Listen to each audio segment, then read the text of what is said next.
Hi everyone, welcome back to my channel. Now look at the question number 3। यहाँ पे लिख लेगा question, फिर से लिख लेते हैं, चलो ठीक है। अब मुझे ये बताओ, फर्स्ट फंक्शन कौन सा है, सेकंड फंक्शन कौन सा है। ये है एलजेब्रा, ये है एक्सपोनेंशियल। पहले कौन सा आता है? पहले ए आ रहा है, ठीक है। तो जैसा है वैसे ठीक है। ये फर्स्ट है, आपको ऐसे लिखना है, ठीक है। यहाँ पे फर्स्ट और सेकंड ऐसे लिख लेना। नाउ अप्लाई करो। अब मैं इसको इस फॉर्म में ओपन कर रही हूँ, ठीक है। मतलब ये फॉर्मूला ओपन कर रही हूँ। यू मतलब फर्स्ट फंक्शन, यहाँ पे फर्स्ट फंक्शन क्या है? X square. तो फिलहाल जैसा है वैसा ही इसको लिखेंगे। एक्स स्क्वायर लिखा, integration E to the power X. इसी को सेम लिखो, X square integration E to the power x, ठीक है। डी एक्स तो हम लगाते ही हैं। फिर मैंने क्या बताया था? माइनस लिखो, इंटीग्रेशन लगाओ, डी अपॉन डी एक्स लिखो, खत्म। और इस पे ऐसे ब्रैकेट लगा दो, ठीक है।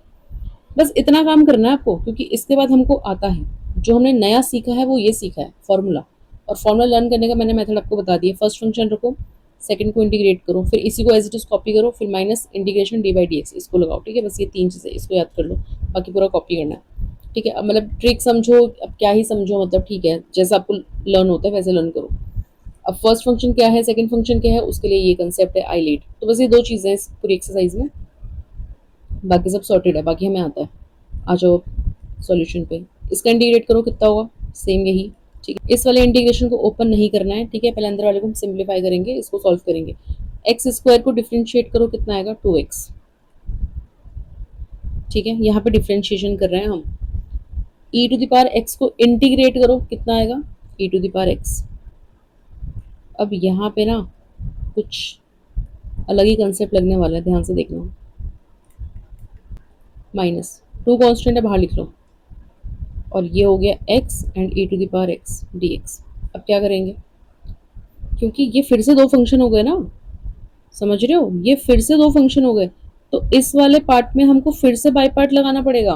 और ये पूरा सॉर्टेड है, बात समझ में आ रही है? तो यहाँ पे थोड़ा सा लेवल एक ऊपर जा चुका है क्वेश्चन का।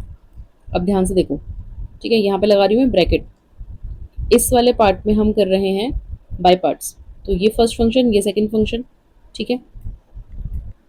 फिर मैंने क्या बताया था? फर्स्ट फंक्शन लिखो, इंटीग्रेशन सेकेंड फंक्शन, माइनस इसको सेम कॉपी करो, first function integration second function, ठीक है। डी एक्स तो लिखना ही है आपको।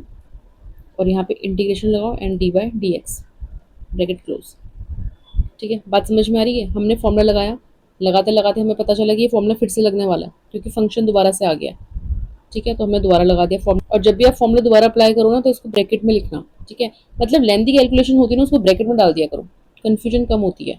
जितने ब्रैकेट्स लगाओगे ना, उतना तुम्हें वो टर्म, वो सॉल्यूशन तुम्हें क्लियरली दिखाई देगा।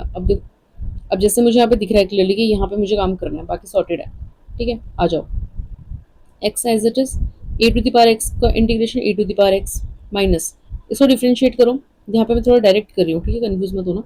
इसको डिफ्रेंशिएट करो, एक्स का डिफ्रेंशिएशन कितना होगा? 1। इसका इंटीग्रेशन कितना होगा? ए टू द पावर एक्स, ठीक है, ये वाला इंटीग्रेशन। फिर बाहर भी तो एक इंटीग्रेशन बैठा है, ठीक है। इसका इंटीग्रेशन करो, फिर कितना होगा? E to the power x. That means यहाँ पे आएगा e to the power x. इतना क्लियर है? अगर हम इस -2 को मल्टीप्लाई करें अंदर, तो क्या हो जाएगा? ये हो जाएगा आपके पास x square e to the power x minus 2x e to the power x, ठीक है। And minus minus plus 2 e to the power x. इतना ठीक है? क्या मैं फर्स्ट टर्म से e to the power x, second term से e to the power x और थर्ड टर्म से e to the power x common ले सकती हूँ?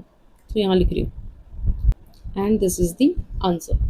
तो इतना डिफिकल्ट नहीं है, बस यही है कि ये फॉर्मूला लर्न करना है। बेसिकली इस फॉर्मूले का यूज होगा।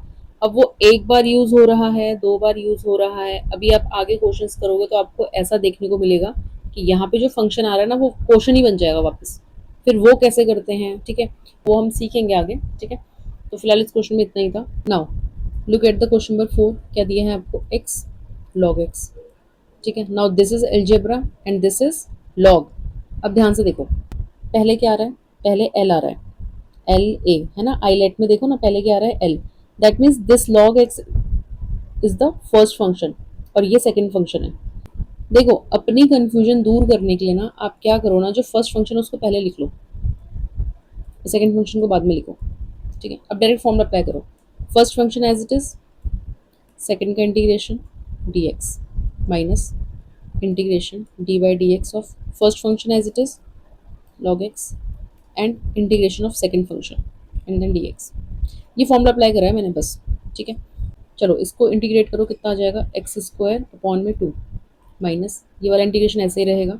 डिफ्रेंशिएट करो log x को, कितना होता है इसका डिफ्रेंशिएशन, 1 अपॉन एक्स इंटू इस वाले x का इंटीग्रेशन करो, कितना आएगा, एक्स स्क्वायर अपॉन में 2 एंड डी एक्स। कैंसिल करो, x से x कैंसिल हो गया। यहाँ पे क्या आया, क्योंकि यहाँ का काम हो गया हमारा, हमें यहाँ पे काम करना है, इसको तो बस कॉपी करना है ना। यहाँ पे क्या आएगा, x कॉन्स्टेंट को हम कुछ नहीं समझते, इसको बाहर लिख लो। यहाँ पे क्या बचा, x। अब देखो मुझे ये लाइन लिखने की जरूरत थी नहीं वैसे, ये इंटीग्रेशन ऑफ x, मुझे डायरेक्ट यहाँ पे इंटीग्रेशन करना चाहिए था, समझ रहे हो, तो मैं वही करूंगी भाई। तो 1/2 को हमने बाहर लिख लिया। अब मैं इसका डायरेक्ट इंटीग्रेशन करी, क्योंकि दिख रहा है ना आपको कि सिर्फ x को इंटीग्रेट करना है, कितना आ जाएगा, एक्स स्क्वायर अपॉन 2, ठीक है। इसको एज इट इज कॉपी कर लो, log x and x square upon में 2। अब देखो ना, x square upon 2, x square upon 2 दोनों में कॉमन है। आप चाहो तो यहाँ से एक्स स्क्वायर अपॉन 2 कॉमन ले सकते हो and you can write log x minus 1/2, ठीक है। नहीं मन कर रहा आपका, ठीक है, तो आप मत लिखो ना इसको, कोई बात नहीं।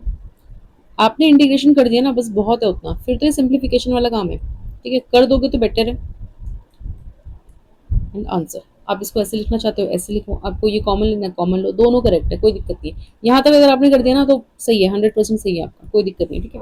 ये तो हम स्टैंडर्ड फॉर्म में कन्वर्ट करते हैं फिर लास्ट में। चलो नेक्स्ट करते हैं।